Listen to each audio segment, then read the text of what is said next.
It is really exciting being here in Australia to see our concept of the academy that was started a number of years ago in the States now move internationally and bring that curricula and work together with leaders in Australia who have the same commitment to quality and safety as we do. I think it's quite relieving to see that people from all over the world are having the same troubles that we are having here in Australia and having the same issues with communication, the same issues with open disclosure and the same issues with sort of informed consent and getting patients involved in their care. And it's quite nice to see that we're not the only one and we're not the only one dealing with these issues.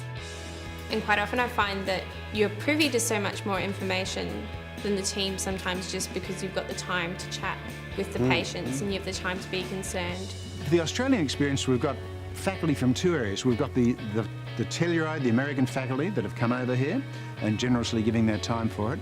And we've paired each of those with the Australian faculty. And we've got some heavy hitters as well. We've got some very senior bureaucrats who understand it. And we've got some fine clinicians as well.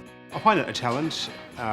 Working with colleagues is a privilege, and being able to work across, work with various disciplines within the workplace is really a privilege, to getting to know different groups and how they think and value the contributions they can make. You know, we need the nurses and even the outside agencies and even the housekeeping staff who knows something. We need to empower them all to not be afraid to speak up. We just have to figure out how to empower everybody to speak up if we're going to change this whole system. It's really great to be at Q Station. I could see why Kim and others from Sydney picked this venue. It reminds me a lot of Telluride, Colorado in many ways. So the Q Station, we've chosen it because it's a little bit isolated, but it's not too far away from things. Once people are here, we build a sense of community.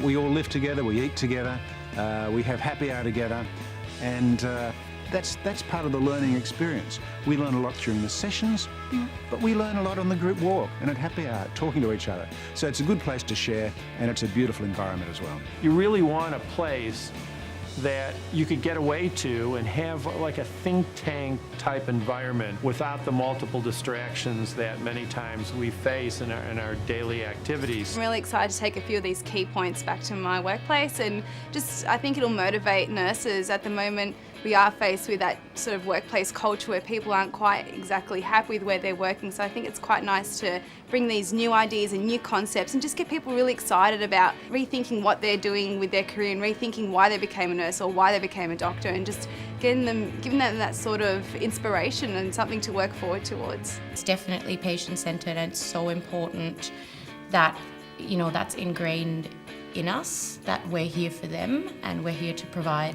the best kind of care to them, and if we can't or if we're unable to, we're open and honest with them and let them know about it. Looking forward to going back to where I work and trying to think about ways that we can start to introduce change. There's lots of areas that improvements can be made, so it'll be getting the support of some of the seniors at places I work with to perhaps look at starting up projects or introducing programs to try and improve safety.